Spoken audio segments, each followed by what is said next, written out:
الناس جميعا، جس نے ایک انسان کی جان بچائی، جس نے ایک زندگی بچائی، گویا اس نے پوری کائنات کی زندگی بچائی، پوری کائنات پورے عالم کی زندگی بچائی، اور جس نے ایک کی زندگی برباد کر دی اس نے پوری کائنات کو برباد کر دی۔ اتنا بڑا گناہ ہے جب تم بچی کو اس کے قصور کے بغیر طلاق دیتے ہو تو گویا تم نے پوری کائنات کو جان سے مار دیا۔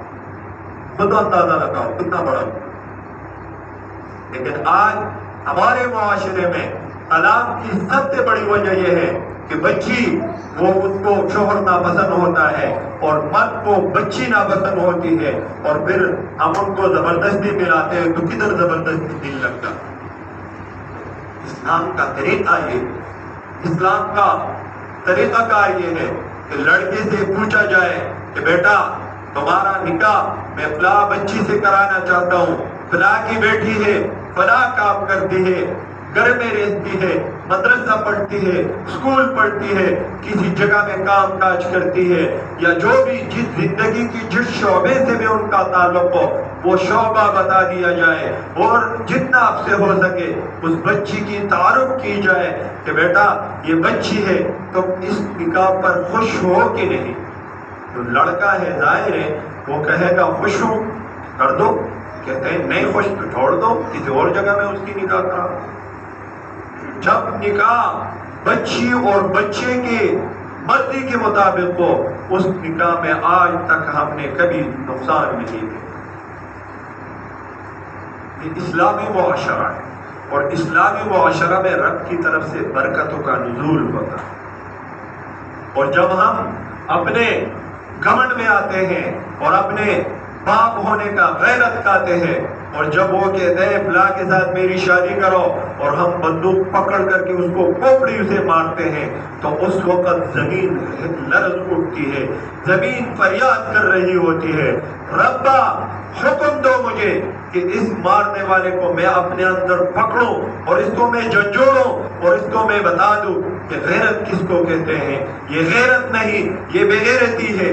غیرت یہ ہے کہ تم اپنی بچی کی اچھی تربیت کرو، اسلام کے احکامات کے تحت اس کی تربیت کرو، اور پھر ان کو سینے سے لگا کر کے کہو بیٹی اب تمہاری نکاح کا وقت آ چکا ہے، آ پہنچا ہے، اب تقاضا یہ ہے کہ میں تمہاری نکاح کرا دوں۔ بچی جو بھی لڑکا تمہیں پسند ہو مجھے بتا دو، اگر مجھ سے شرم آتی ہے بہن کو بتا دو، ماں کو بتا دو، اپنی سہیلی کو بتا دو، کسی طرح سے مجھے پیغام پہنچا دو۔ جو لڑکا آپ کے دماغ کے مطابق اچھا ہے، مسلمان ہے، با اخلاق ہے، با نمازی ہے، اسلام کو فالو کرنے والا ہے، اس مرد کی مجھے تعین کر دو، میں اسی سے تمہارا شادی کرا دوں گا۔ اور پھر تم اس کے شادی کے وقت، رخصتی کے وقت اس کو پردے میں بٹھا دیتے ہیں، اوپر سے برقع پہنا دیتے ہیں، اور جا کر اس کے شوہر کے حوالہ کرتے ہیں، اوپر سے محمد رسول اللہ کے حکم کے مطابق اس کا نکاح شرعیہ پڑھا لیتے ہیں۔ آپ جیسے باپ کے لیے، آپ جیسے ماں کے لیے محمد الرسول اللہ نے 1400 سال پہلے جنت کی بشارت دی ہے۔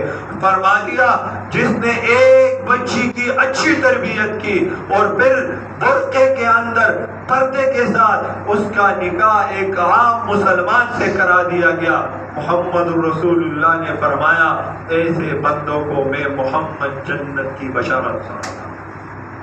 کتنی بڑی فضیلت کی بات، کتنی بڑی بات۔ یہ غیرت ہے، یہ جو میں نے بتا دیا یہ غیرت ہے۔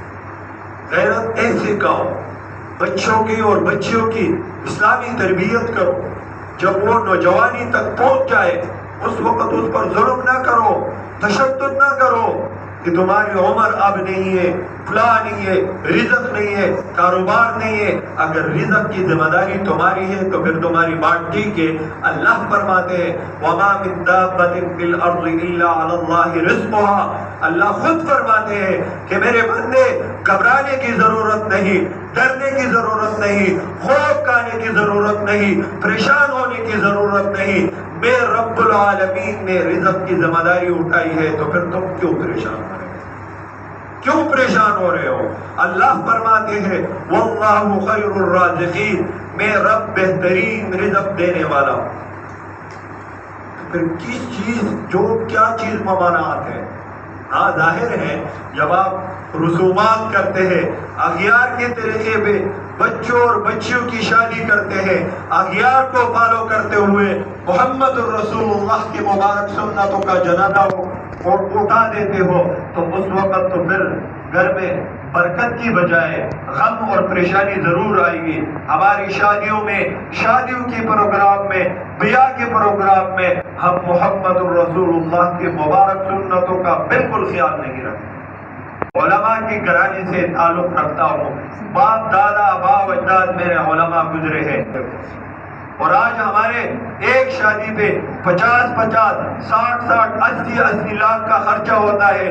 یار خرچہ نہیں کیا، خاندان والے کیا کہیں گے، فلاں کو نہیں بلایا کیا کہیں گے، فلاں کو نہیں بلایا، تعلق ختم ہو جائیں گے۔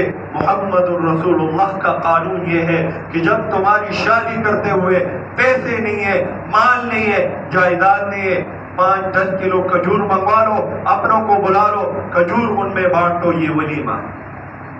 شارٹ کٹ بتا دیں، کیا ضرورت ہے 80 لاکھ روپے لگانے کا؟ کیا ضرورت ہے 50 لگانے کا، 30 لگانے کا؟ ضرورت کی کیا ہے؟ اپنے ناراض ہوتے ان کو بلا دو، روح حمزہ کا شربت بناؤ اور ان کو پلاؤ، بھائی میرے بس میں نہیں ہے، بس یہ میرے بیٹے کا ولیمہ۔ اس پر اللہ کی پکڑ نہیں، مخلوق کو نہیں کہ تمہیں پکڑ۔ ہم خود اغیار کے رسموں کو فالو کرتے ہیں، سوشل میڈیا پہ ہم دنیا کو یہ پیغام دیتے ہیں کہ ہمیں محمد الرسول اللہ کی سنتوں سے عشق نہیں۔ اور اس سے بڑھ کر بتا دوں، ناراض نہیں ہوئے گا، رسول اللہ کی سنتیں بتا رہا ہوں۔ جتنے بھی صحابہ تھے، جتنے بھی پیغمبر آئے ہیں، سب پیغمبروں اور صحابہ کرام نے اور عام اسلامی مسلمانوں نے رسول اللہ کی سنتوں کے مطابق شادی کی۔ ہمارے ہاں یہ ہوتا ہے کہ جہاں سے بچے کی رخصتی ہوتی ہے، کل عام ان کو بٹھا دیا جاتا ہے۔ جو لوگ بلائے ہوئے ہوتے ہیں شادی حال میں، سب اس بچی کو دیکھ رہے ہوتے ہیں۔ جب بچی شادی حال کے دروازے سے نکل رہی ہوتی ہے، وہاں 3-4 قرآن اوپر پکڑے ہوئے ہوتے ہیں، قرآن کی سائے میں بچی کو رخصت کر دیا جاتا ہے، اور ادھر سے ٹنگ ٹکور ہو رہا ہے، ادھر قرآن کریم سامنے ہے، بچی پردے میں نہیں ہے، مرد پردے کے حالت میں نہیں ہے، اور قرآن ہم اوپر سے پکڑ لیتے ہیں۔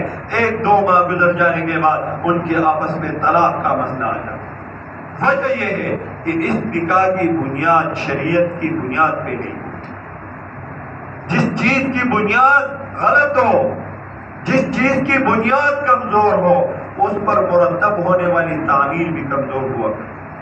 اگر آپ ایک پلازہ بنا رہے ہیں اور اس کی بنیاد میں آپ ہلکے سی مٹیریل لگا دیں، تیسرے فلور پر پہنچو گے تو وہ پورا کی پورا بیٹھ جائے، کیونکہ یہ وزن جن بنیادوں پر ہے وہ بنیاد کمزور ہے۔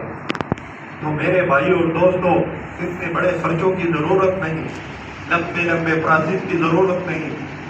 یہ شریعت کا حکم نہیں ہے۔ شریعت کا حکم یہ ہے جتنا آپ سے دعوت ہو سکے، جتنا آپ کے پاس فنڈ ہے خوشی سے دے سکتے، ولیمہ کرو، اپنوں کو بھی بلاؤ، بہنوں کو بھی بلاؤ، بیٹوں کو بھی بلاؤ، رشتہ دار پڑوسیوں کو بھی بلاؤ، امیر غریب کو نہ دیکھو۔